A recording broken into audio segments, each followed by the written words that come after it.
Good evening and welcome to the nighttime heat right here on Prime FM 105.5. This program is also being relayed by Radio Geman, that is in Nimba County, Radio Kwatika in Bonk, and of course a Radio Wirogisit in Lofa County. We are also streaming live on our Facebook page. We sincerely apologize for that interruption. We sincerely apologize for that interruption, please. We also, stream live on our Facebook page. That is the Nighttime Heat Facebook page. Just go to your Facebook on your phone or your laptop and you type Nighttime Heat, just the three words, after which you're going to follow the show and watch the show live. Also, we are streaming live on our YouTube channel. Again, where they have the YouTube on your phone or your laptop, just type Nighttime Heat, the three words once again, and you're going to subscribe, hit the notification bell, and after which you're going to watch the show and enjoy the show. Want you to share the show tonight so that your friends, your relatives, your loved ones, your partners can also be on top of what is happening tonight on the Nighttime Heat. We are streaming live on Prime FM Monrovia 105.5. Again, Prime FM Monrovia 105.5. We are also streaming live on that platform.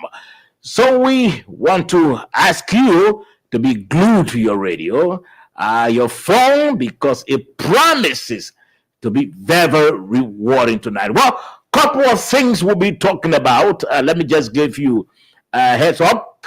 I will be talking about first between 8 to 8:30. My panelists and I will be talking about some of these things that came out of the press statement today, or press conference, or radio appearance, held by the Minister of Finance, Augustine Kpehi-Gafwan. And of course, specifically, we'll be looking at some key issues, including his clarification regarding the WFP, the World Food Program monies. We'll be talking about that. And of course, the debate as well is continuing. The debate regarding the Local Government Act. We understand that the legislature summoned the Senate, the superintendent, the Minister of Internal Affairs, and of course that discussion has been taking place on Capitol Hill. We're going to talk about that. What the lawmakers are intending to do, repealing that portion of the Local Government Act, whether it's in the interest of the superintendents or the local authorities. We'll be hosting one of them. That is at 8:30, and then at 9:30. Guess what? Tomorrow, we understand, marks a major protest. The organizers call it, and of course, the lead organizer is Morba Molu, hoping to connect with him. That is at 9:30, and also have other discussants on the line to look at the justification of what they are planning for tomorrow. Well, we'll be right back on behalf of my panelists, Moses Sandy and George Kennedy, along with our producers. We'll be right back. So, George is my name. Don't go away.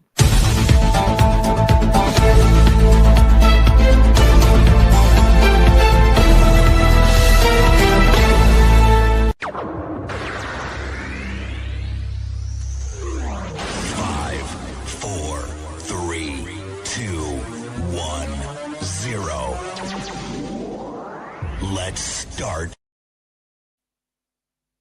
Okay, and of course, we are starting the Nighttime Heat tonight. Let me welcome first Moses Sandy. Sandy has been absent for the past 2-3 editions of the program. I'm sure it was due to some heavy workload. But Sandy, welcome to tonight's edition. Sandy? Welcome. Yeah. Thank you so much, Sova. Let me say hi to my colleague, Mr. George Kennedy, and the people of Liberia. It's a pleasure to be back.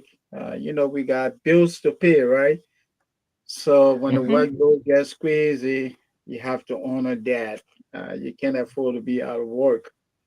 That's what I've been doing. So it's good to be back tonight to be a part of this very important intellectual discourse where we're going to take a closer look at the contemporary issues in Liberia. It's a pleasure. Okay, Thank you for the Moses. opportunity. Yeah. Moses, thank you very much for joining the program tonight. Again, please share the show. Wanted to share the show. Tonight promises to be very, very intellectually rewarding. Let me welcome George Kennedy. George, welcome to the program also. Thank you, Saba, and I want to welcome my senior brother, Mr. Sandy, back. And I was a bit worried, but I know how challenging um, um, it is to be in the United States working because sometimes the workload can get very tough. But thank God you are back, and I want to say thank you. And to the Liberian people, we say tune in and listen to the show that brings you the best quality production of intellectualism. Yes, this show, we continue to say is the if you look at nighttime shows, this show is the only one that has all the presenters are journalists, so well trained, educated. They are well versed in their craft. So this is the only show so far, and basically the show cuts across borders. We don't only host government officials. In fact, they don't even come. We don't host them only. We host members of the opposition, those also in the non-position, everybody. This is your platform. We thought that this is quite necessary so as to ensure that we all put all hands on deck in trying to rebuild our country, Liberia. So that's the reason why this platform is for everybody, and this is the only platform that espouses the interests of Mama Liberia. All what we do on this platform, is in the interest of Mama Liberia. This again, the only platform that doesn't broadcast or air anything that doesn't have any substance. We don't speculate on this platform, because we are well trained journalists, and we are not just behind those journalists. But gentlemen, today let me again say to you all, listeners and viewers, share the show. Want to share the show today? Promises to be very, very interesting. Today, the Minister of Finance, Augustine Pehi Gafuan, did a radio appearance today. In fact, that was carried by a couple of radio stations. He did that on a state broadcaster, but it was relayed on a couple of radio stations, and so it was widely listened to. I followed the press conference from start to end, and I think it was a very good delivery and good presentation. But there were issues that I thought were necessary to talk about. I know he spoke about the issue of the bread and butter issue. Yeah. That was very important. We'll talk about that. He also talked about he made a clarification concerning the whole controversial WFP feeding program money. So let's try again first to play the tape, the interview that was granted by the former finance minister, because I want us to set the basis before we can go into the clarification provided by the current finance minister, so we understand basically Sure. what's happening, what if somebody is trying to throw some jabs or accuse somebody falsely, so that we establish that. So let's listen to the tape, the interview granted by former finance minister Samuel Tuwe. Let's listen. Is investigating the COVID-19 World Food Program food distribution. It is the World Food Program that will be under investigation, and not former Minister Samuel D. Tuwe Jr. I believe publicly demonstrating the abject falsity and bogosity of these Witherspoon-inspired rumors concerning a supposedly 30 million COVID scandal, the public will appreciate the extent and scope of the conspiracy against me and may begin to ask why am I the target of so many in our politics. I will present here publicly available reports on the 30 million, saying which institution was giving this money, where the money came from, how much of this was spent, and how much was left over. I will also show that the current UP administration has authorized the use of the balance of this money, for which, according to Mr. Stanton, I should be or would be arrested. In 2010, let's present the facts to the public and commence the destruction of these evil rumors. In 2020, the government of Liberia through the national legislature worked with the International Monetary Fund to secure 25 million loan to support what was called the COVID-19 Household Food Support Program. This program was about giving food to Liberian households during COVID-19. As part of the arrangement, the government and the IMF agreed that the money should be deposited directly into the bank account of the World Food Program, which, according to the government and the IMF, had the best expertise and experience to distribute food on a global and national scale. I was very happy with this arrangement because it meant no Liberian government institution would be accused of, quote, stealing 25 million, since it would be the World Food Program that would be accounting for the 25 million. I was happy that another 25 million lie would be avoided. You all know the 25 million map of lie I'm talking about. But as we all can see now, my happiness was futile and short-lived because I am today here talking about 25 million that was directly deposited and spent by the World Food Program. Long story short, the Ministry of Finance, under my leadership, received 25 million from the IMF through the government revenue account and transferred this sum in its entirety to the bank account of the World Food Program. I don't think that money stayed a full day at the Ministry of Finance when it came. It was transferred immediately. Also, the World Food Program received $5 million from the World Bank through the Smallholders Agriculture Transformation Agribusiness Revitalization Project, STARPI. This $5 million was released directly by the World Bank as monies for donor partners such as the World Bank do not go to the government revenue account. Based on the final report of the project, which I have, will show you a copy of that, the World Food Program received a total of 30 million from two different sources, the Ministry of Finance under my leadership, and the World Bank and the Ministry of Agriculture. In July of 2022, the World Food Program reported that it spent 23.838 million and had a balance of 1.17 million to transfer back to the government through the MFDP. The World Food similarly had the amount of 857,000, these are US dollars, to be returned to the World Bank directly. In total, it had a little over $2 million of unspent COVID-19 food distribution money. So in other words, it probably spent a little less than $28 million. Up to the time the CDC administration left office, the World Food Program had not returned this money. Thanks to Deputy Minister Augustus Flomo and his hard-working team, we left a turnover note with recommendations for the incoming administration. I have the entire copy of our turnover note from the Department of Economic Management, which deals with matters of donor funding. But specifically, we have printed out the section on the recommendation that was left with incoming Finance Minister Muhammad Kamara and the UP administration. But it gets more interesting. I have a letter dated March 2025 from Finance Minister Augustine Behe Gafoin requesting results to expect of the $234,350 or 20% of the unutilized COVID-19 food distribution money he had previously approved for expenditure on school feeding as requested by the World Food Program. An earlier letter from Minister Gafoin in September 2020 reads his denial of a request from the country director of the World Food Program to use 500,000 of the unused funds for school feeding. I have also a May 2023 letter from former country director of World Food Program, Mr. Aliu Diongu, requesting my approval for said reallocation.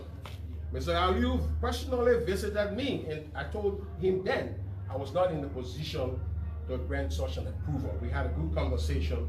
Yeah. But let's imagine Minister Gafoin has approved the reallocation, and it is Minister Twe who is now being rumored to be arrested. Imagine if Samuel Tue had approved and given the money to Aliu. They would have said Samuel Tue used World Food Program money for CDC campaign, and maybe I might have been arrested already. Okay. Let's end it there. I think he's. Let's try to end it there quickly. Producer, I think he spoke about the substantives. Let's try to hear from current Minister Gafwan before we begin to go into the discussion quickly. Let's listen to the tape.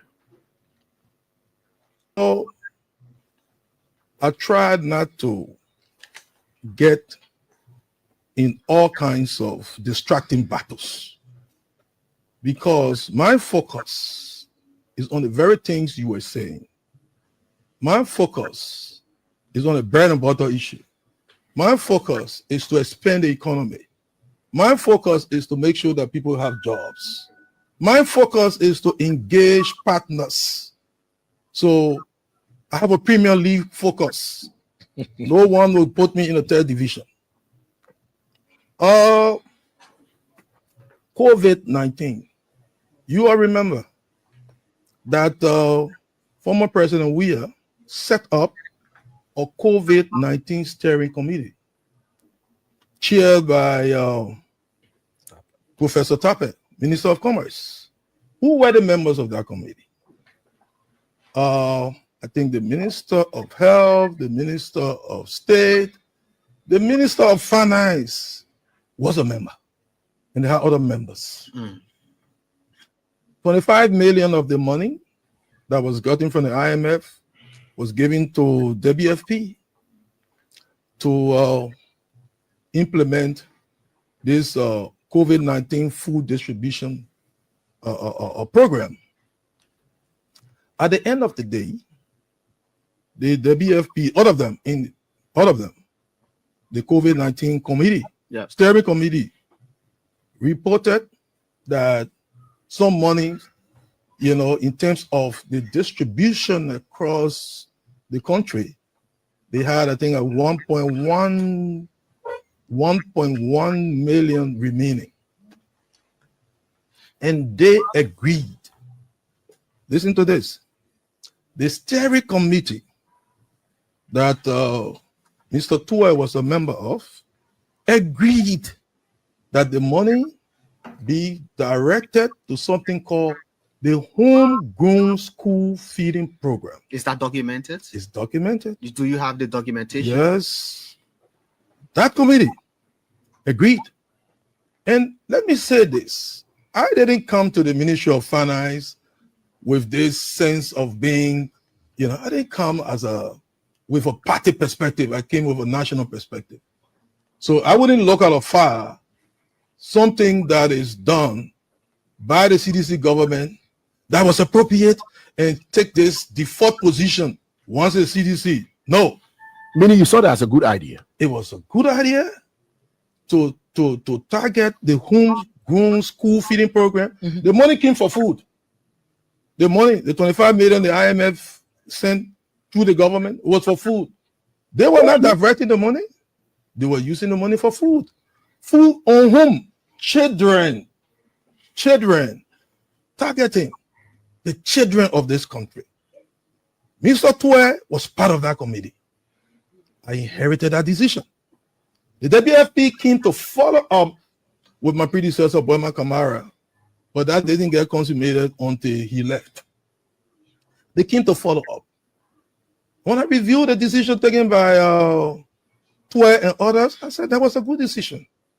And I would do what the CDC government proposed. And that's what we did. Did you announce the decision? Why should I? Well, you know how many decisions we take every day? I mean, the thing is that these are routine government things. It is only becoming an issue because maybe it's not good to be disingenuous here. Because they try to create this atmosphere of thievery around my character. In fact, I saw somebody sending me some flyer. They have my picture and they have pasted money on my head. You know, I wish I could have that. Well, some members of his cheering squad, decided to call you names, but he put a stop to it. Yeah, but let me say this. But was he right when he said that you approved the reallocation of the funds? Listen, I confirmed the reallocation of the fund as proposed by him. Based on the documentation. Let me software. There's a challenge. Let him come and say that he disagreed with the COVID steering committee of which he was a member. He was a member. Go and ask former Minister Wilson Tappet. I think maybe Minister McGill was part of that committee. Go and ask whether he disagreed with the decision. And there's nothing on record at the Ministry of Finance that he wrote the WFP saying that was a bad decision. Because that would have been ingenious. Sorry. Because they took the decision. It was a good decision. We should not look, whatever difficulties my colleague is saying, I wish him well and I always wish him well. Okay. Let's hold the current Minister of Finance. Let's stop here at that point. Gentlemen, you listen to the two ministers. We're trying to establish whether something is smelling somewhere, or whether someone is not, really saying the truth, or somebody is trying to, cast some expression on the other. You listen. Let me hear from you, George, from your end. Yeah, I think this is good. I see Minister Gafwan coming up clear to acknowledge a very good proposal on the table for the utilization of the money. That money was money that we borrowed. The 25 million is a debt. So it was for the COVID period, for the government of Liberia to provide food for vulnerable homes. I don't know whether it went well, but that's another debate. But the fact is, if Minister Gafwan can meet an idea on the table from the past regime that is saying, since some of this money left, we should use it to feed students, our students. And it is a good idea. He saw it as a very good idea and decided to allow it to flow. I think it's good. That's continuity. Government, that's why they call government is a continuity. And he's right when he said not all the decisions that we take, we got to go to the public to announce. But in terms of smelling corruption, the process got that. I heard whether there was any wrongdoing, because if you listen to him, he was very, very angry the way he responded, warning the former finance minister. So from what the former finance minister said, did he try to accuse the current minister of finance? I think his fingers were mostly pointed at the former IT minister and the former minister Boyma Kamara, than even Minister Gafwan. But one point he said, one point in that recording, he said, the monies were requested for and being used by the people at the Ministry of Finance. He was very clear. Once he says being used by the people of finance, of the Ministry of Finance, I think it is left with the Ministry of Finance to say, like what the minister said, like what the current Minister Gafwan said. He's not denying that the proposal on the table was not approved.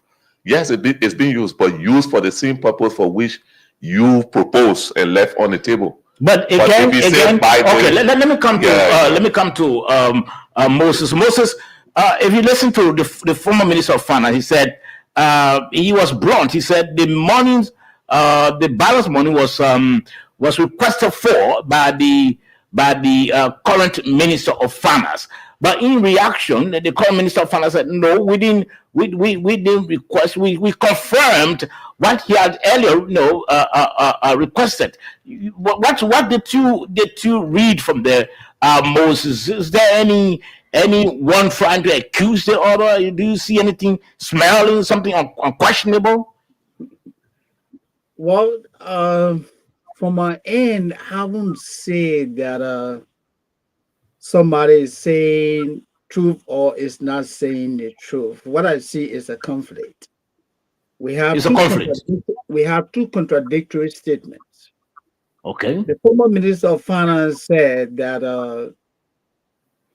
the head of the WFP reached out to him and requested that $500,000 of that money be reallocated for feeding program.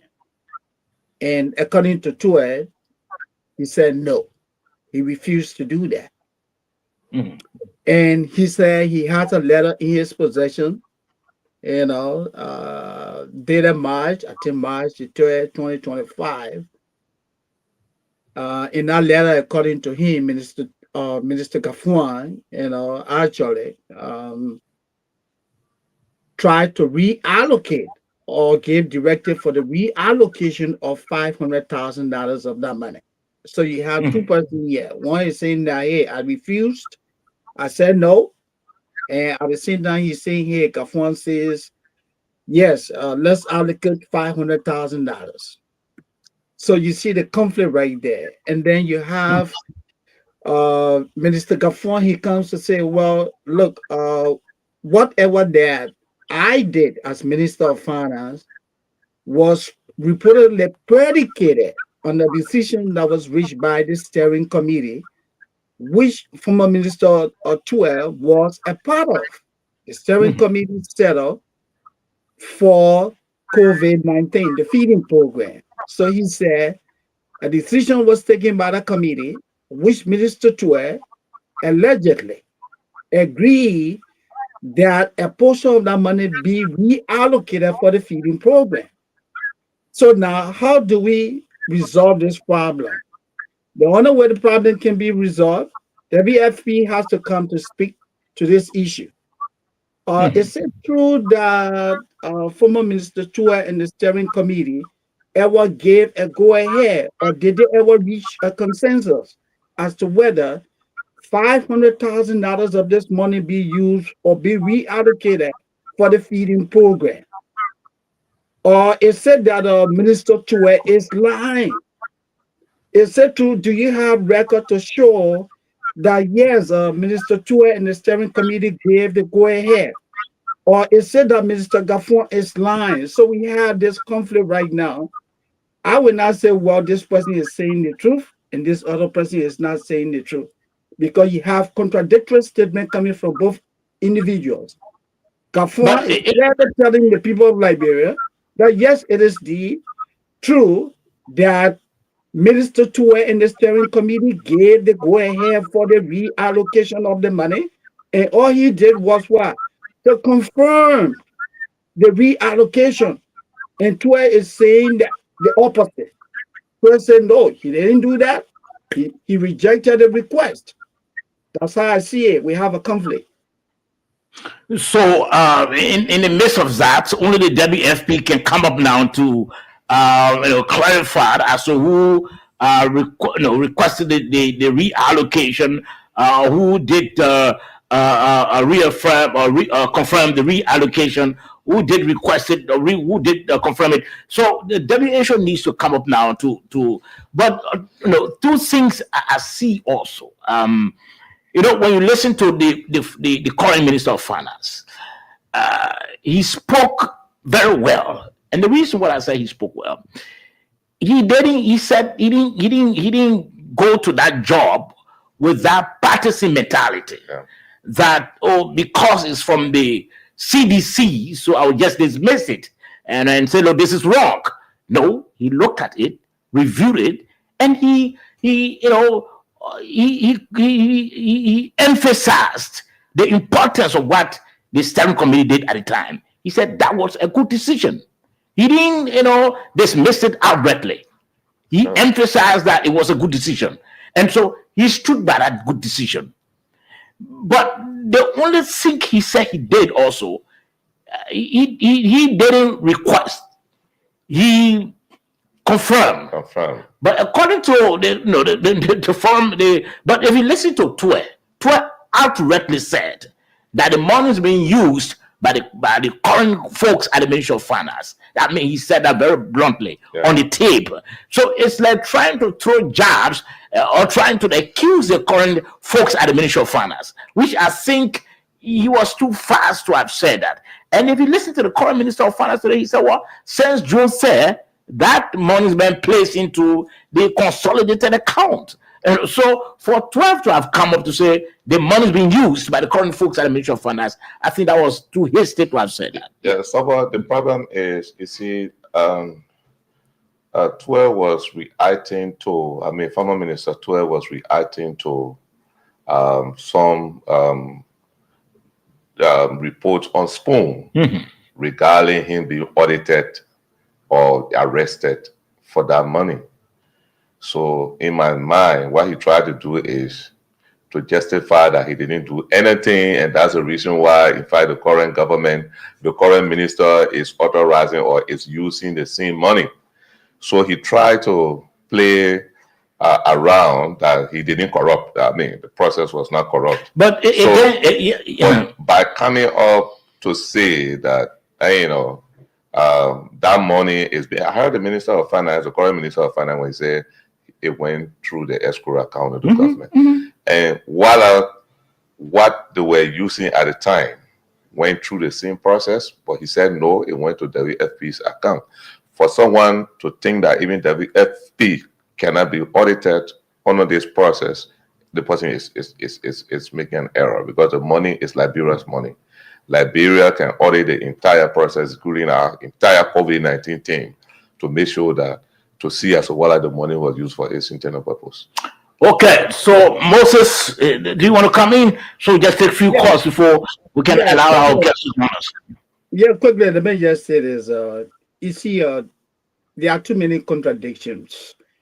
You listen to 12. 12 said they had in total $30 million. $25 million came from the IMF, and another $5 million, according to him, was from the Liberian government, and that money was deposited into the account of WFP. So he said, according to 12, for the entire COVID operation, the government used, or WFP used, a little over $28 million. That's what 12 said. Okay. Yeah. So he said there was a balance of, I know they used less than $28 million, according to 12. So you said it was a balance of 1.1 million. Yeah. So 12's figure was much higher. He said there was a balance of a little over $2 million that was left in the account. When you listen to Gafuan, Minister Gafuan said, hey, what was left over after all the expenditure is $1.1 million. So you see the dichotomy between the numbers. One is saying that, hey, we have a little over $2 million in there, and another person said it was $1.1 million. Then another thing here is that you have a former minister who is saying that, look, someone came to me and requested that this money be redirected, reallocated for feeding, but I refused. I said I wasn't going to do it. How do you resolve this? My suggestion to the Minister of Finance, Gafuan, is that let him allow his communication people to publish the communication that he has in his possession that shows that, hey, the steering committee reached their decision. This is what we met in the account, and it was predicated on that I gave this go ahead. And Samuel 12 can also come to say, hey, this is the communication that I sent to the WFP, refusing that, hey, I wasn't going to give the go ahead for the reallocation of the money. Or this matter can be amicably resolved by WFP coming to provide the needed clarification. Because you have two contending parties. One person is saying this, the other person is saying that. That's how I see it. Okay, I hope I can take just a few calls so that we can connect with our guests quickly. Just a few calls to hear from our listeners as to whether they want to chip in, they want to make their own input as well on what we've been talking about. This is very important. It has to do with mornings for our country, not specifically the mornings for any of the ministers. It's for the country. So if there's any issues concerning, I'm sure it's also it's something that also draws our attention as well. Let's try to see what we can get. Few calls quickly. 0778-460-793. Again, 0778-460-793.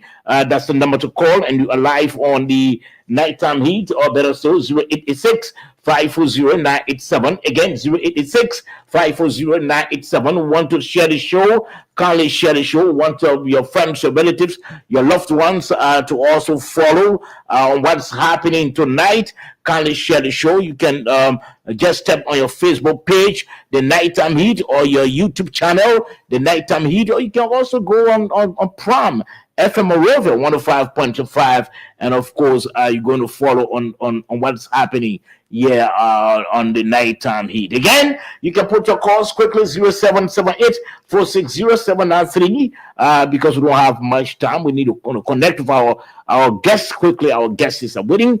We need to connect with our guests. So I'm sure with the time already eaten up, we have to just connect with our guests as soon as possible on the Nighttime Heat.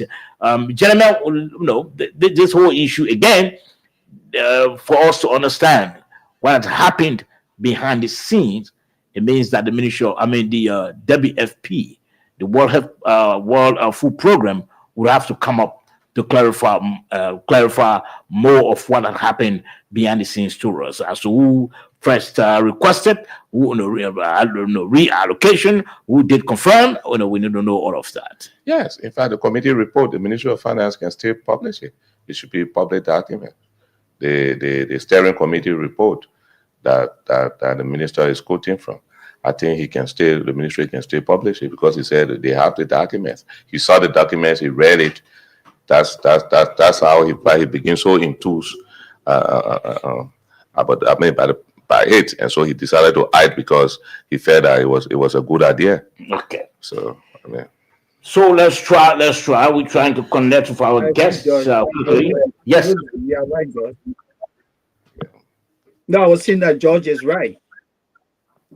Yeah, surely, because we need to understand what really had transpired. We need to understand that. We can leave that hanging.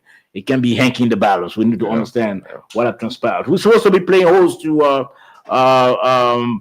superintendent. As you're quite aware, the legislature summoned or invited the superintendents, the Minister of Internal Affairs, to look at the whole aspect of the Local Government Act, because there is an attempt by them to repeal some portions of the act. So we sought to invite Superintendent Alex Grant, who's in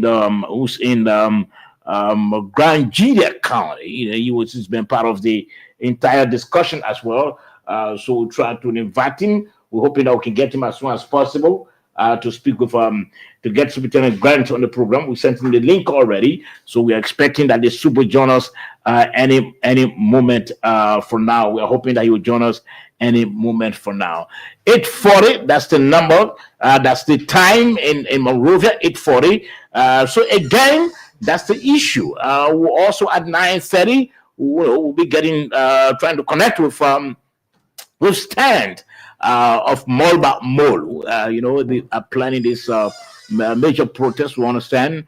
So you'll be telling us basically whether the protest is justified or not. What makes it justified? What are the conditions that they're protesting against? And then we can also hear from him. So let's try to connect with the superintendent of Grand Judea County. He's part of those who've been in Monrovia attending the call of the legislature on the Local Government Act. That who the crisis, and in fact the debate continues to heat up. Yes, how you doing? Hello?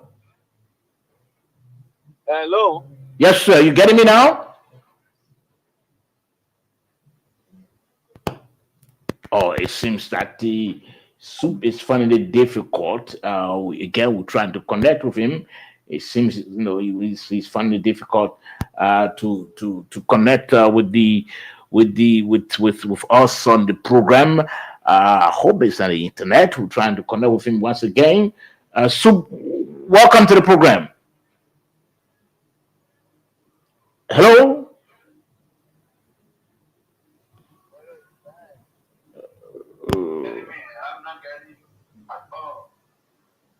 Oh, it seems that we are finding it difficult. We're hoping to connect with him some way on the program so that he can be live quickly. We're trying to connect with him to talk about the meetings they've been holding concerning the pending repeal of the act. Yes, sir. How you doing? On this side and give me the connections pattern. Okay, I'm getting you now. I'm getting you now. Are you getting us? I'm getting you. But Okay. The condition is not stable, but let's talk. Okay, so first we want to hear from you. You've been in Monrovia along with others, attending at the call of the legislature, looking at the issue of the local government acts.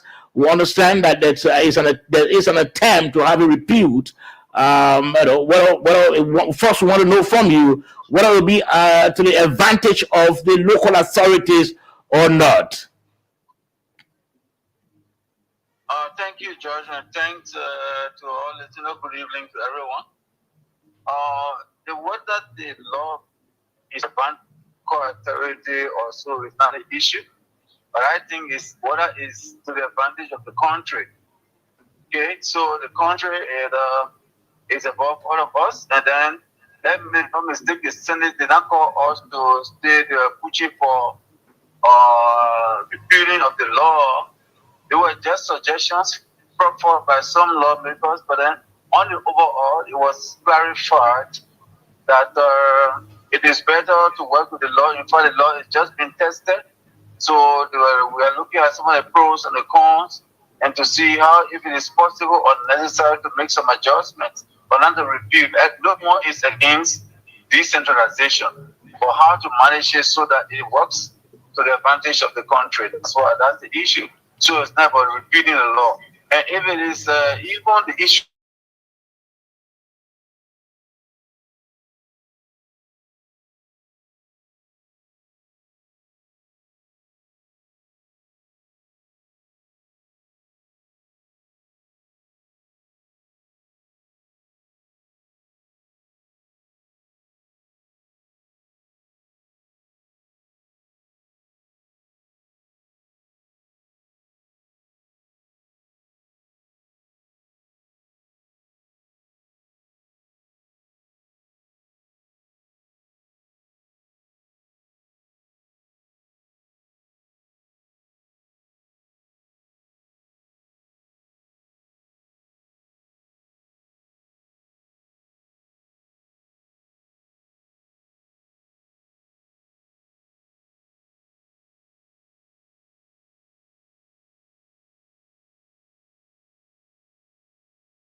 Okay, now, so you said people have some issues, especially allocations that are made to local authorities.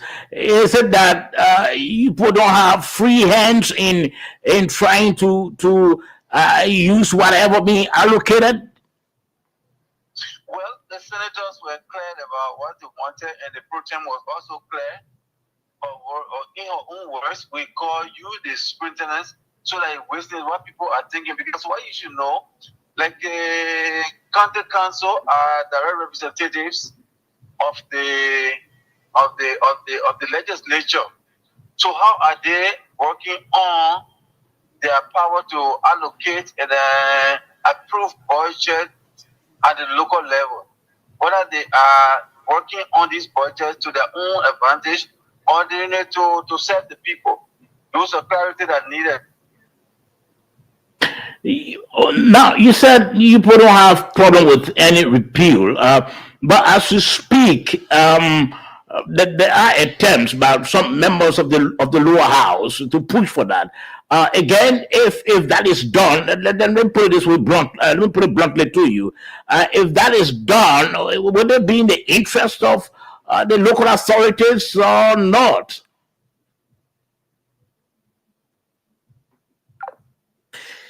Oh, he gone off. We're hoping that we can again reconnect with him quickly. We're hoping that we can reconnect with him on the program. But you listen to him, George. He was not specific as to whether they do have the problem with any repeal. Because it's tried, dodging whether there should be a repeal or there shouldn't be a repeal. It tells you that behind the scene, there were some strong discussions. The other time, listening to two lawmakers and the fellow from Bond County, the civil society people, some of us were able to identify some minimum area that I thought they needed to reconcile. It may not be like repeal or amend or whatsoever. It's really reconcile, because if the county council is sitting and they make decision and maybe some of them go wrong, and where you have to carry their complaint back to their plenary, and their plenary have to investigate and vote to tell before they can remove that person, I thought that needed to be looked at on a serious note, because while it's a quasi-legislative process there, but they look at it because they were elected for 4 years, I'm told. So most of their funds, you don't respect the district legislatures. Members of the legislature from the district. And I thought that they should cooperate, they should collaborate, they should share information from the bottom level, from the council, county council level. They should be able to share information with the people who they are bragging for in Congress. And you get the state legislature, then you get the federal legislature. So if anything from the state they share with the federal, then the federal now take it to the presidency. So I thought that's how it's supposed to be like. Somebody has to be ground standing on issue, because you're dealing with the bottom, people they deal with the top. You should share information, let them be aware. I thought that is lacking, and that's why the lawmakers want to deal with. Okay. Yeah. Okay, let's try. I think the Sub is back on the line. Yes, Sub, welcome back. Thank you. The weather is bad, so we gotta just be struggling to get along, right? Okay. Yes. Okay. So I was trying to pose a question to you. If, because we understand there are attempts, especially from those in the lower house, in the House of Representatives, to repeal the portion of this law out of it's, if that is done, I want to hear from you. Will there be in the interest of the local authorities? Will you people accept, or will it be in your interest or not? Or will stall some of your operations in the counties? Look, the thing is, probably you're not getting the point I'm trying to make. It is not about the interest of the local authority. It is about the interest of the state. Put the state first. Forget about local authority. These laws, those people were constitutionally designated to make laws for the country. And if they see a prudence and they think they can go ahead, fine. It's good, right? So is that about certifying? Okay, but fine. Let me ask you this way: is the law working well for you people in the county, for the superintendents and other local officials? Is the law working well for you people? It is not about the law working for us. It's the law working for the country. Is it good for the country? This should be the question. No. Okay. Is it working for the country well? Let me because you. Let me get this point clear. It's not about the superintendents. It's not about the county council. It's not about the senators. It's about the state. The law is made to support whether the state being decentralized, whether it's a good thing. And I think decentralization is the way to go, so that the development rapidly spreads up into the interior. So it means that as we speak, you people don't have any problem with the law as it is. Well, as the case, Moving forward, the law is being tested. Gradually, we're getting there.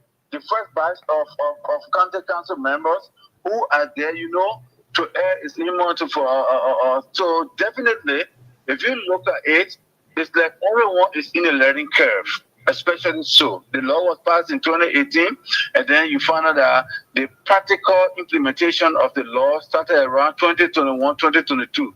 Grangida, one of the first counties. As we see it, yes, it's a gradual process. In fact, it is not. It's not just like rosy as we may think. Even at the local level, we ourselves we are having some problems because the schedule set for budgeting to set their budget. All those ones sometimes don't really agree with the national budgeting period. What do I try to say? Because we at the local level have to see the national budget, then we know how to set our settings.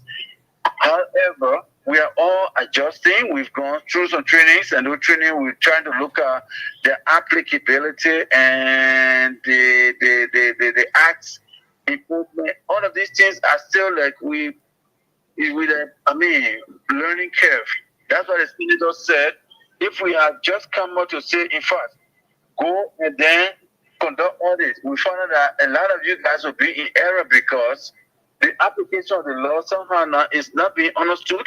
And so the best thing is we are all transitioning. We'll look at which side of the law that we can make adjustment on, amendment, or which one we're going to repeal, all these things. But they were all like, people thinking outside the box and just throwing things that can easily or that could be applied in the future. Okay. So, from my standpoint, I think it's a good law that will work to help the country because it's going to give the various counties the opportunity to generate their own revenue. Those that are part of the fiscal decentralization, and then the power, the evolution of power. I'm not saying people really complain about it.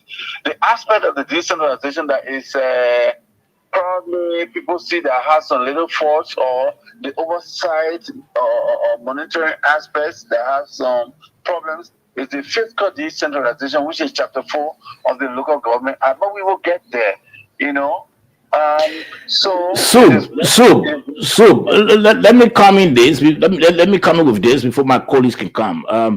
One of the core issues is that often, the county council will select a project without the input of lawmakers who are hailing from the counties, and you select projects. You carry out the projects. There's absolutely no involvement of the lawmakers. Monitoring is lacking. At the end of the day, in the district of some of the lawmakers, the people do complain because the county council will not consult with those people. Rather, they will just give money to people. At the end of the day, the sort of project is not carried out properly. Do you hold that views as well? I don't hold that view because I think you are just like framing a question that probably you think that is the case. That's not the case, absolutely. So what is the case? The case here is that these laws, the county council firstly does not even identify projects. The projects are identified by the county authority, and the projects are identified through the county development agenda set by the county, the various counties. So any project you are undertaking should align with the national development agenda, which is the arrest agenda for inclusive development that is customized to counties. So each county has its own development agenda. So you have to look in your development agenda so that your projects are aligned to the intention of the people, because the development agenda cuts across. There were a lot of consultations across the counties that came up with that or county development agenda. So what happened is that the county authority go into the county development agenda and then set the goals. Mind you, the county development agenda was not developed by the county council alone. It was not developed by county administration. So when you go into the county development agenda, do you involve the lawmakers of the county? The lawmakers were part of the discussion.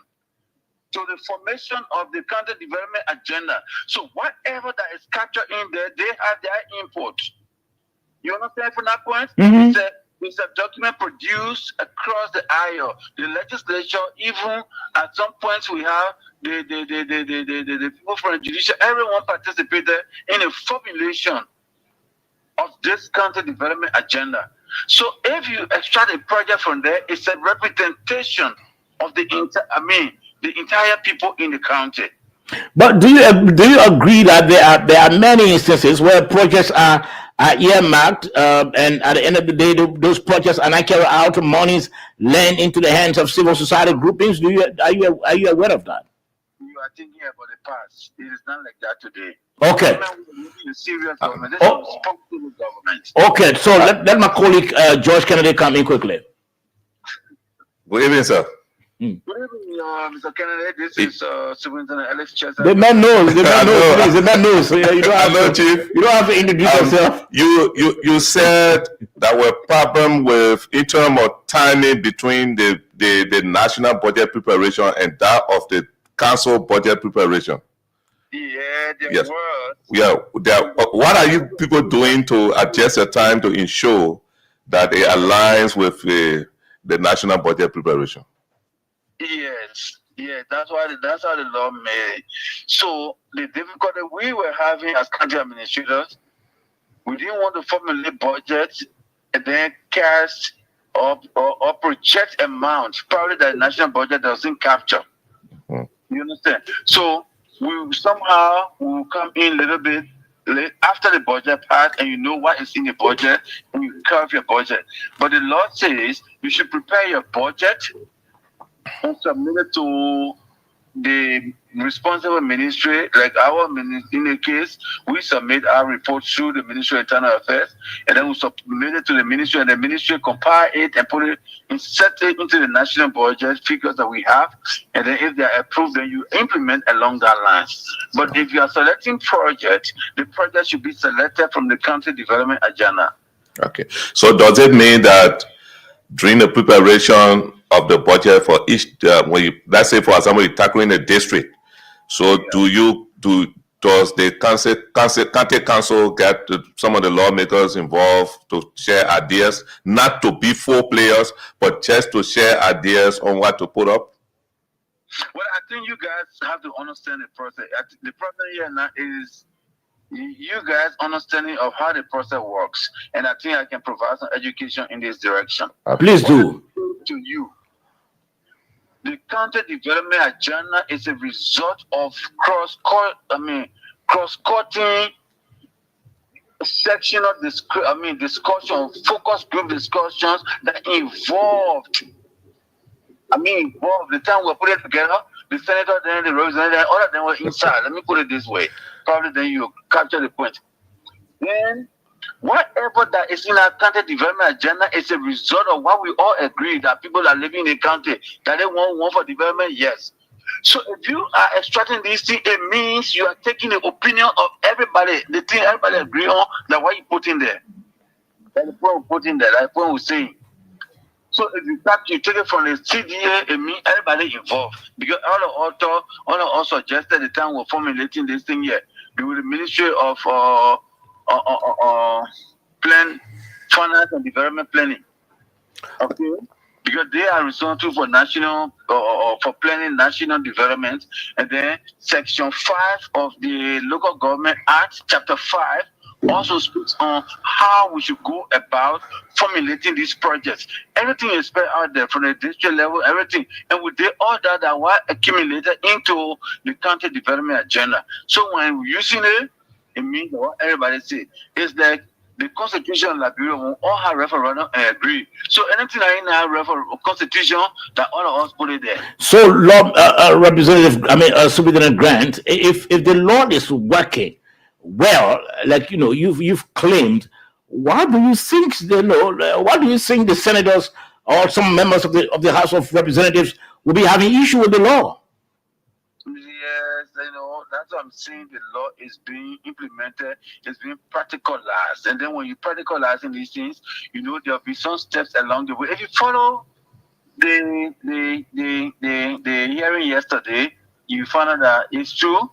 Some people have not understood it, and the protest was clear.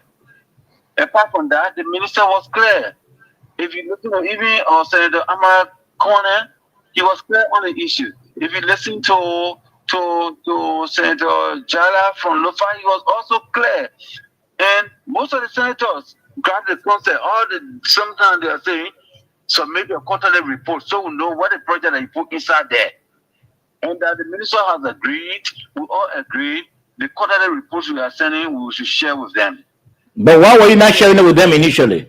Yes, because the law tells me I should report to the office of the president through the office of the Minister of Local Government. So this aspect now is like flexibility. You know, in any organizational arrangement, you have flexibility and adaptability. So since they have the oversight, and the law was passed by them that we should report straight to the president's office.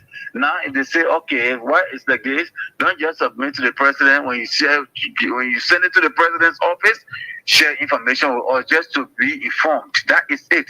We weren't doing it because we're being legally conscious. Okay, let my other panelists come in quickly. Moses, are you there?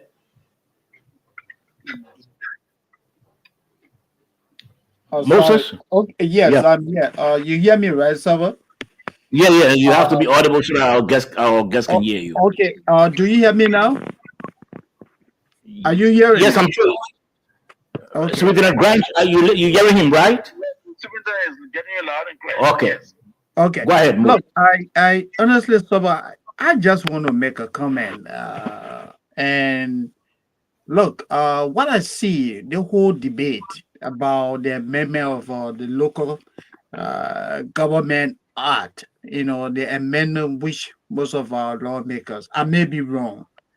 My assumption is that you have members of the legislature would rather want to be involved in the running of the daily activities of, you know, or county officials. And like you heard the superintendent, anyone who understands leadership, that's how it works. County authorities, yes, they are amenable to the lawmakers, but when it comes to the basic things, approvals, you know, who gets paid, who gets hired, these people are not amenable to lawmakers on that. That goes through the Ministry of Internal Affairs and up to what? The executive mansion, because local authorities are part of the executive branch of government. But when you have lawmakers, and you listen to Member Briggs the other day, she said, well, Representative Member Briggs, she said, oh, well, they don't even know how, you know, contractors are being selected, how payments are being made. Madam Representative, yes, when these projects are selected, you are part of it. You guys are part of the county leadership and all of that. They may give you the briefing. But for you to insist that you have to know whether Moses Sandy company is going to be selected, you know, for a contract, that's the usurpation of the executive function. And this is where this whole problem is coming from. You have lawmakers who literally want to run the activities of local government. And when you speak about decentralization, it's about what? Services being spread across the country for our local people. That's what this law, you know, seeks to address. Unfortunately, you know, most of our lawmakers, you know, are misinterpreting what the law is all about. It's like they're trying to have that control, over the local authorities. And I personally see it as a group of people wanting to clamp down, you know, make life real difficult for local officials. That's my personal perspective. Superintendent, do you hold it? Is it the situation that is at hand? Well, this is opinion. It is his opinion, but you don't share, or you do share his opinion. I share my own opinion. So no, want to be honest now. Do you see some? We will not be dishonest with you in this conversation. I know, but do you see some lawmakers trying to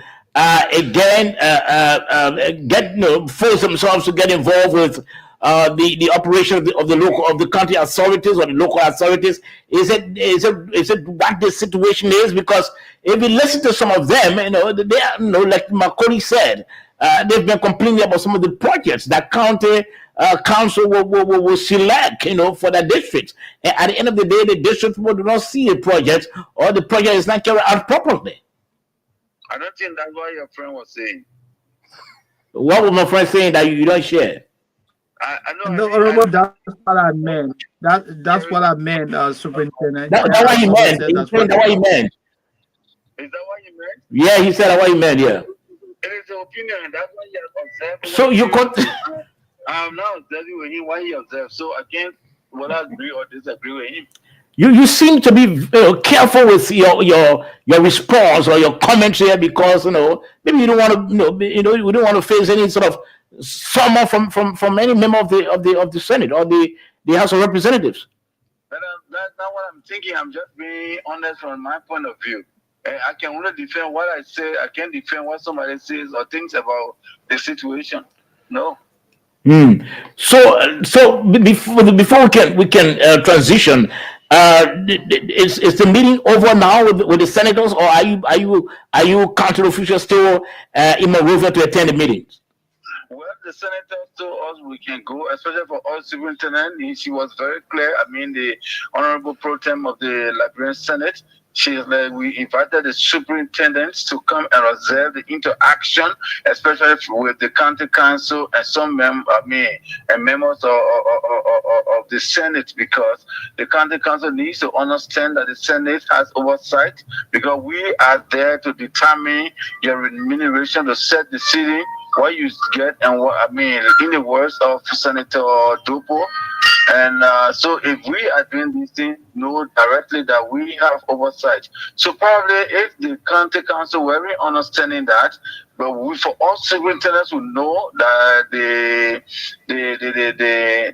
representatives of the people, including the senators and the members of the House, they have oversight, constitutional oversight. So nobody can doubt that. And there was none.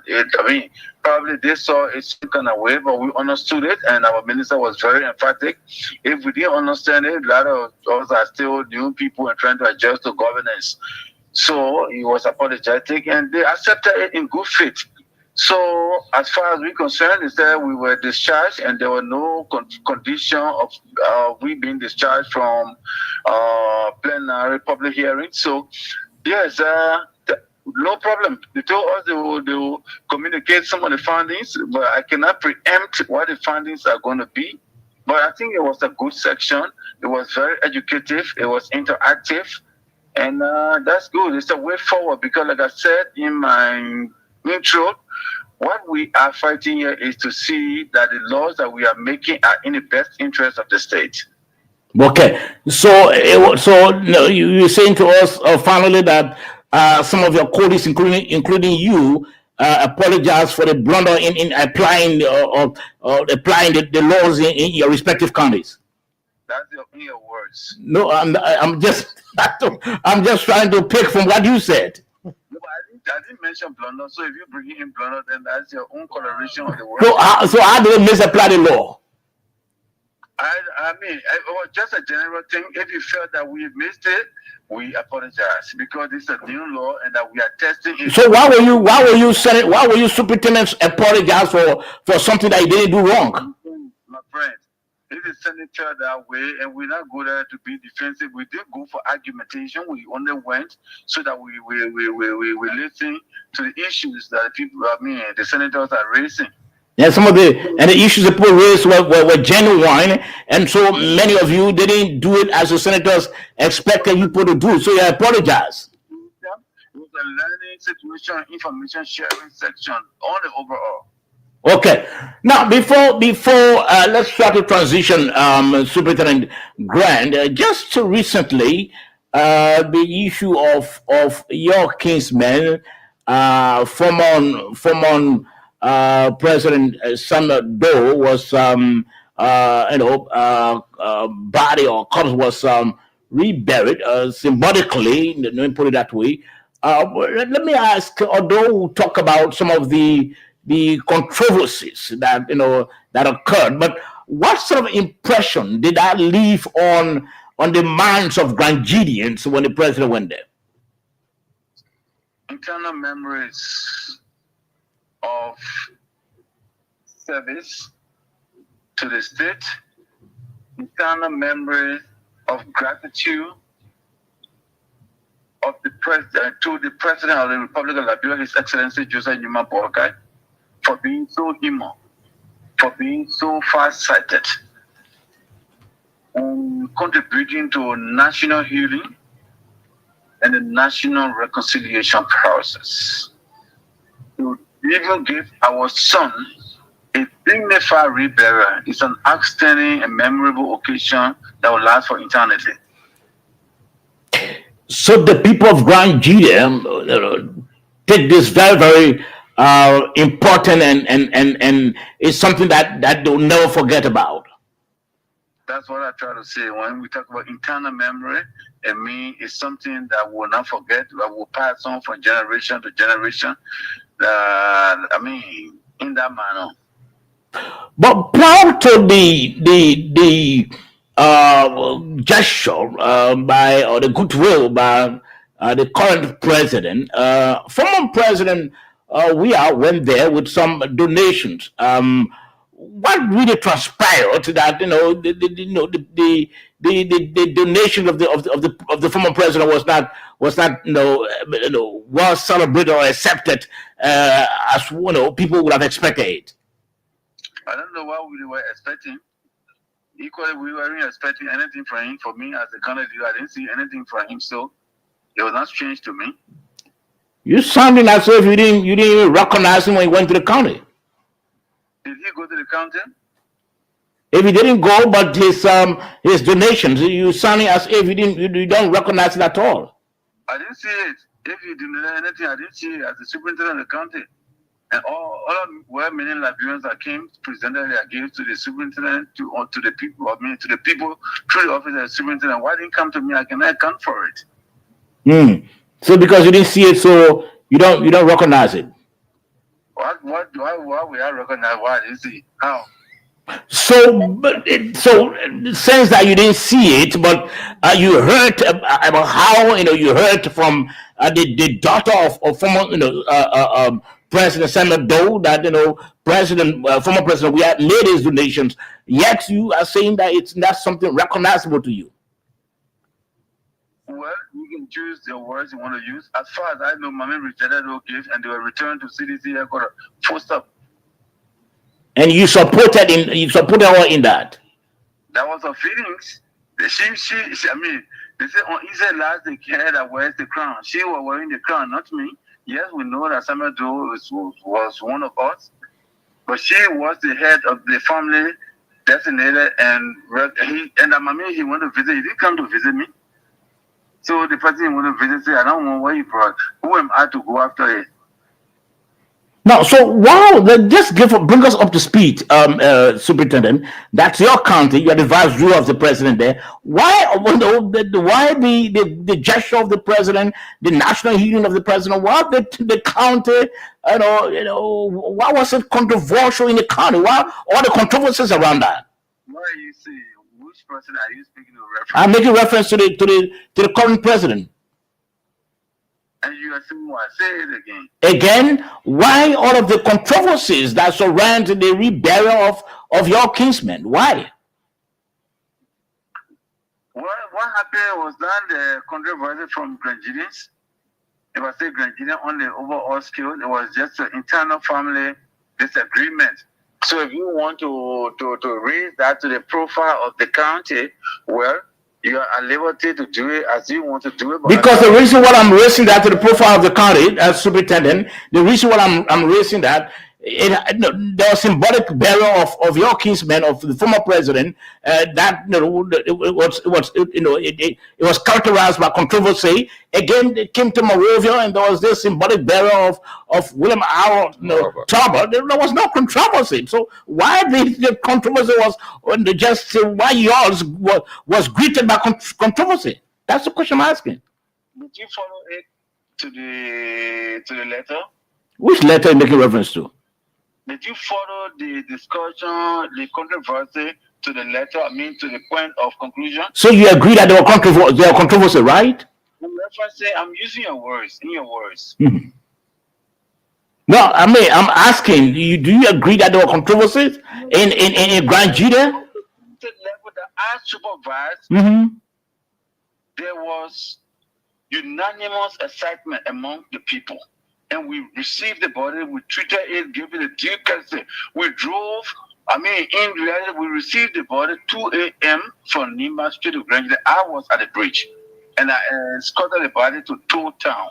We passed the night, we had a night, half night of wakekeeping. From there, the next day, I escorted the body all the way close to Zwerdu, and I had to go back on the bridge to receive the sex excellency.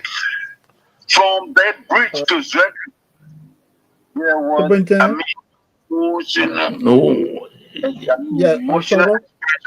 One minute, Moses.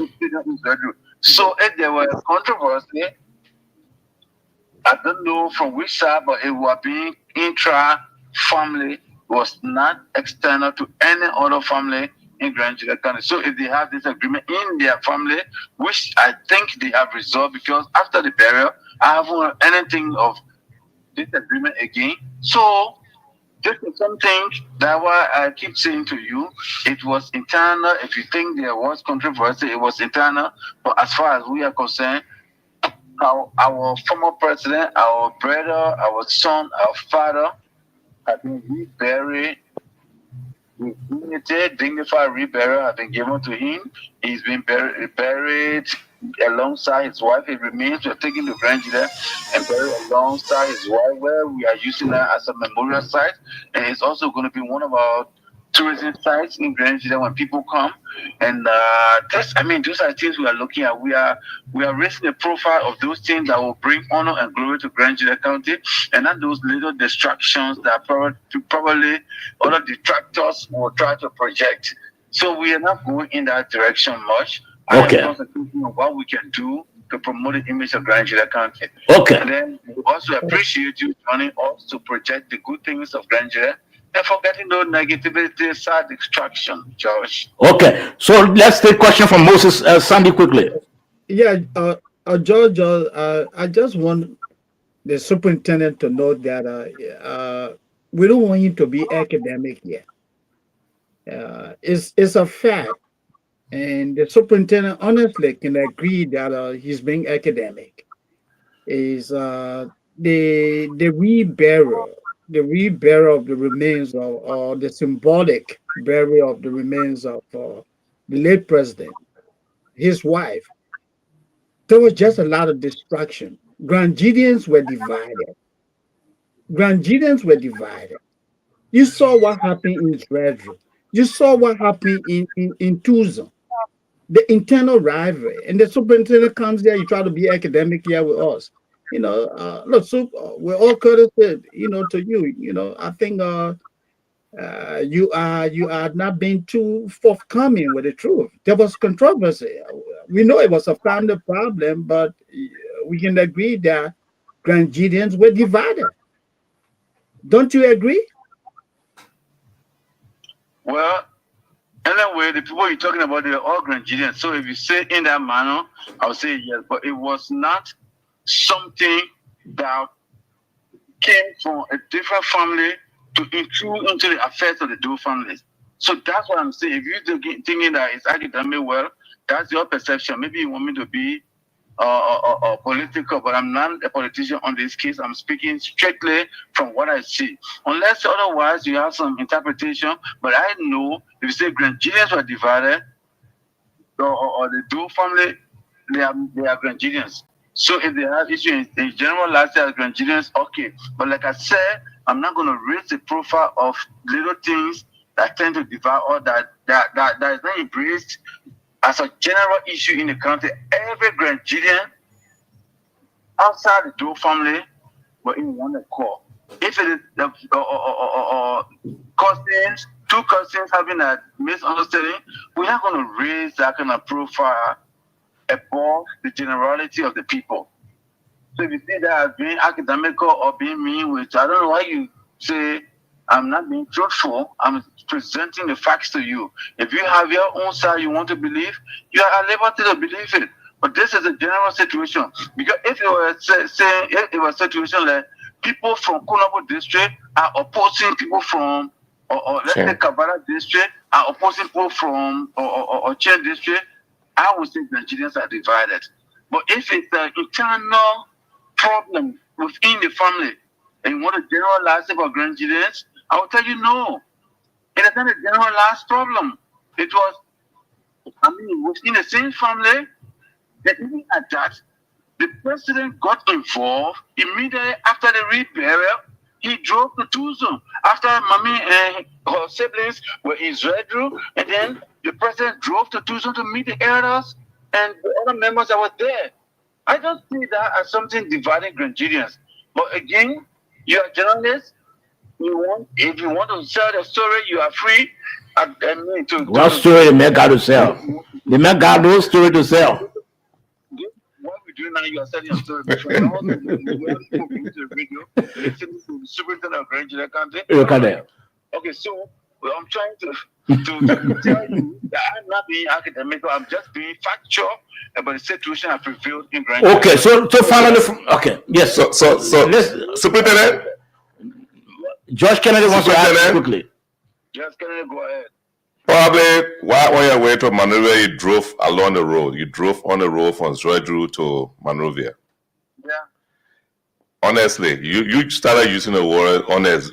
So I want you to honestly tell the Liberian people the condition. I'm flagging the reality. It was my man who was trying to say. Yeah, okay. The man asked you a different question. I'm asking you a different question. Yeah, go ahead. Kindly be honest and tell the Liberian people the condition of the road from Zredru to Ganta or Tapita, whatever. Plain blank. How is it like? I drove on 6 hours on the rainy day from Grand Julia to my house in rehab. If you don't believe that, you are free to go on the road and just ask. I'll provide you accommodation in Zredru while you are there.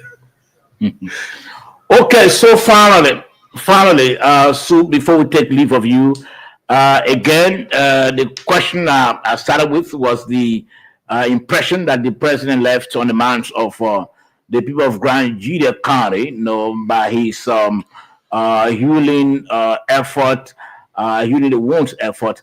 Come 2029, let's assume you are there as superintendent of the county still. Are you going to assure us of delivering Grand Julia to the president? My friend, you know what you're thinking on now is not what President Boka is doing. No, I'm asking you, please. We don't have to talk about what President Boka is thinking. I'm asking you the question. Do you have a preconceived answer that you want me to? Oh, well, go ahead. Answer the way you want to answer. Why are you laughing again? Answer the way you want to answer. You get trouble, sir. You see, he said I got trouble. No, just because we know you say it's internal memory, it's left internal memory, and all of that. So, are you going to assure us that you're going to assure the listening audience, the viewer? Let me give credit to you. Yeah. You know, what I want you to know, maybe from this point, I am serving at the pleasure of the President of the Republic of Liberia. Mm-hmm. And what he says that it is, landmark comment. I am not worried about the next elections. I'm worried about the next generation.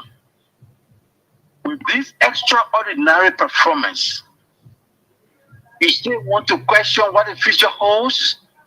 However, to satisfy your inquisitive, Mr. Go ahead, say anything you want to say. Go ahead. Coming to the now, it's something that the heavens are ordained.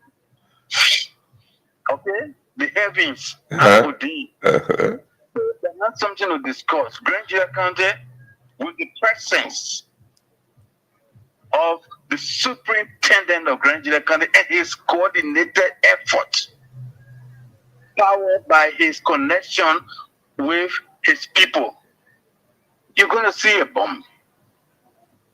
A bomb for former President Weah or current President Boubacar? Human tsunami in favor of His Excellency Joseph Numa Boakai, the best English speaker on the continent of Africa. Okay. Thank you for your time. Yes. Thank you for your time. We really appreciate your time. We are not concluded. Take us 6 minutes. But okay, go ahead. Continue. We already started it. Yeah, continue. Go ahead and exhaust it 6 minutes. He's looking at the time. Is money I want show, eh? Yeah. Well, answer another question again. You take issue. So just go ahead and exhaust your 6 minutes or your 3 minutes. 5 years entered, and in reality, So just in on 2 years, and you see the extraordinary performance from this government. You see the rapid changes, rapid development going on. So I'm afraid, in fact, I won't be afraid. I'll be very excited at by 2027, 2028, when people will say, no need again the race. Let's give the women a second chance. Or let's give the Unity Party a second chance. You understand? Because rapid development is spreading, especially access to the interior. Improve roads connecting our county capitals. So I don't even want to mention about the coming of the iMovie equipment, because when it touch this ground, I will invite journalists from all newspaper or all aspects of the media platform to come to Grand County and see the marvelous work we'll be doing, miraculous work we'll be doing there. okay. And it's so serious that we're ready to support the dream and the vision of His Excellency. We'll do those things that will exert our country, above other nations in the region. Now that we've been, exerted above other nations by our ascension to the Feminist. Nation Security Council seat. Yeah. Those things are our flower to our crowns. Okay. I think that we should all work together, give the government the support they need, as our individual support that will be required to build our country. In this land, let me just conclude by saying, think Liberia, love Liberia, and build Liberia. Thank you and have a pleasant night. Okay. Thank you very much, Superintendent Ellis Grant. He's been speaking with the nighttime heat. Let's try to connect with our next guest, I think, quickly, to speak about the protest, and then we can. But gentlemen, let's hear from you. The issue that we asked the superintendent about, and Moses said it clearly that he was trying to sound, academic. I think the superintendent has been very careful here. He's seen as the leader in the county. He doesn't want to see himself pressing one side, so he try to balance himself to see how he can make things. He can calm down the situation because it's true. He alluded to the fact that yes, it was Grangidians that were involved. So he agreed with Moses that yes, it was Grangidians, but it was a family matter.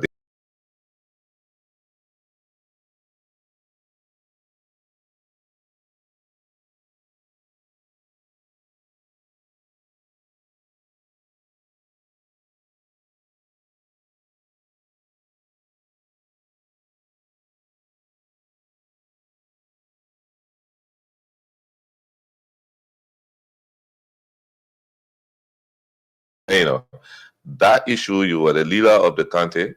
I thought that when you saw that issue, you would have called the former pro tem as a UNAMO to try to do some background, intervention to ease down the tension. But he didn't speak about that. He left it. So I felt that probably he was waiting until he can see somebody go to him. I thought that he slipped there a bit, and something like that. You are the leader. When you see people fighting among themselves, you should intervene to make sure that you calm down the situation. So, I don't know if Moses have anything to add there. Yeah. Yeah, I agree with you, George. It is true that the superintendent, the thing is the political terrain, he tried to play it safe. He didn't want to come across that say, oh, well, the superintendent was on the talk show and he said there was internal, I mean that there was a conflict in Grand G there, but the truth of the matter here is that there was a problem, unnecessary distraction. Everyone knows that. So it is also good that he acknowledged it. You know, are you hearing me? It's also good. Or are you hearing me? We have a problem.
Are you there?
Emmanuel Elaine Kubo, this is well, from home, Imran B. Kumar, from his from Iron Factory Community, Patrick Silas, Kubo Mesa, is from Turkey, he's from Community, Joseph Johnson from Office, Sam Davis, Joseph Williams, Panko and Kotti from RIA.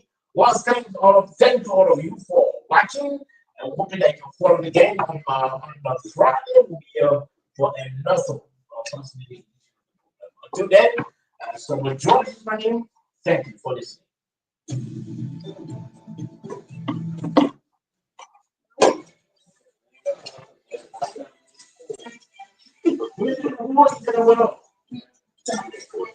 I don't know.